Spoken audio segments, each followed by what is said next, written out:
ধুতি আৰু লুঙি দিছিল। কংগ্ৰেছে 15 বছৰ অসমত উন্নতি দিয়া নাছিলে, অসমত ধুতি আৰু লুঙি দিছিল। আমি কৈছিলো যে ধুতি লুঙি ৰাজনীতি শেষ কৰি আমি অৰুণোদয় আঁচনি আনিম। মানুহে ভাবিলে অৰুণোদয় মানে কি? বোলে 830 টকা আপোনালোকৰ বেংক একাউণ্টত আহিব। বোলে এইটো সম্ভৱ নে? বোলে সম্ভৱ। আজি অসমৰ 30 লাখ মহিলাৰ বেংক একাউণ্টত মাহৰ 10 তাৰিখে 1250 টকাকৈ আহে। অসমখনৰ পৰিৱেশ কি আছিল?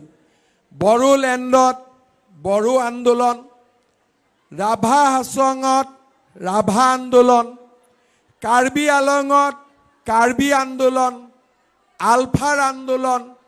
আমাৰ অসমত কোনো এটা ফালে আমাৰ ৰাজ্যখনত শান্তি নাছিলে।